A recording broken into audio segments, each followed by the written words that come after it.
بسم اللہ الرحمن الرحیم۔ السلام علیکم۔ روزانہ اسلامی اور اصلاحی ویڈیوز دیکھنے کے لیے ہمارے چینل کو سبسکرائب کریں۔ حضرت ابو ہریرہ رضی اللہ تعالیٰ عنہ سے روایت ہے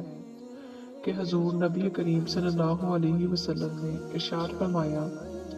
ان سارے دنوں میں جن میں کہ آفتاب نکلتا ہے،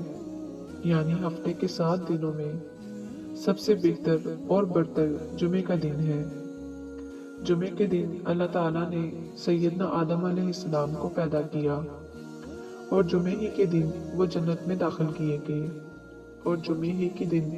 وہ جنت سے اس دنیا میں بھیجے گئے،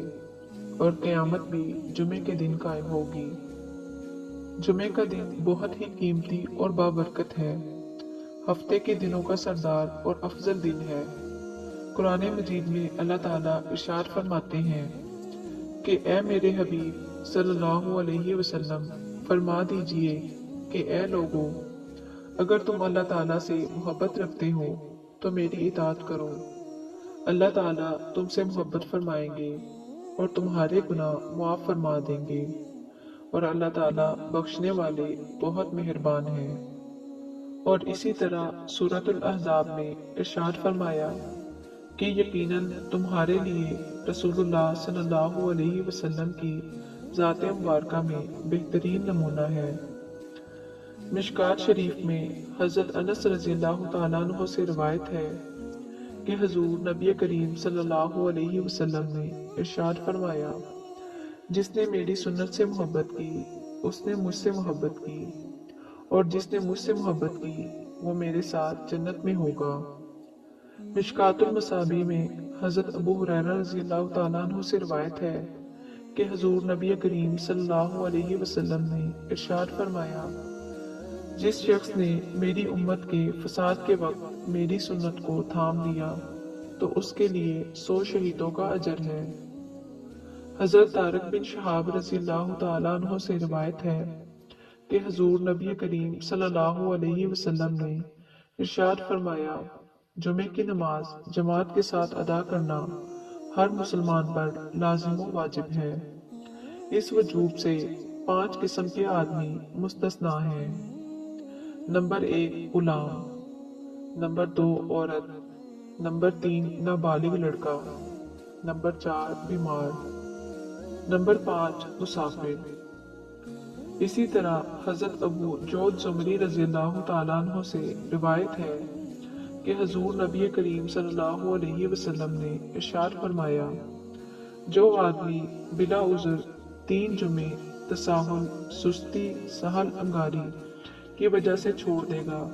اللہ تعالیٰ اس کے دل پر مہر لگا دے گا، یعنی پھر وہ شخص نیک عمل کی توفیق سے محروم ہی رہے گا۔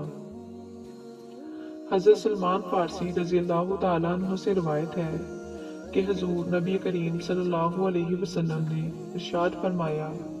کہ جو آدمی جمعے کے دن غسل کرے اور جہاں تک ہو سکے صفائی و پاکیزگی کا اہتمام کرے، جو تیل و خوشبو اس کے گھر میں ہو اسے لگا لے، پھر وہ گھر سے نماز کے لیے جائے اور مسجد پہنچ کر اس کی احتیاط کرے کہ جو آدمی پہلے سے ساتھ بیٹھے ہوں ان کے درمیان نہ بیٹھے، پھر جو نماز یعنی سنن و نوافل کی جتنی رکھتے اس کے لیے مقدر ہوں وہ پڑھے، پھر جب امام خطبہ دے تو توجہ خاموشی کے ساتھ اس کو سنے، تو اللہ کی طرف سے اس جمعے اور گزشتہ جمعے کے درمیان کہ اس کے گناہ بخش دیے جائیں گے۔ حضور نبی کریم صلی اللہ علیہ وسلم نے ارشاد فرمایا، جو شخص جمعے کے دن 7 اعمال کر لے، اس کو مسجد جاتے ہوئے ہر قدم پر 1 سال کے نفلی نمازوں کا ثواب اور 1 سال کے نفلی روزوں کا اجر و ثواب ملے گا۔ وہ 7 اعمال یہ ہیں: نمبر 1 غسل کرنا، نمبر 2 اچھے کپڑے پہننا، نمبر 3 مسجد جلدی جانے کی فکر کرنا، نمبر 4 مسجد پیدل جانا، نمبر 5 امام کے قریب بیٹھنے کی کوشش کرنا، نمبر 6 خطبہ غور سے سننا، نمبر 7 کوئی بےہودہ لغو کام نہ کرنا۔ حضور نبی کریم صلی اللہ علیہ وسلم نے ارشاد فرمایا،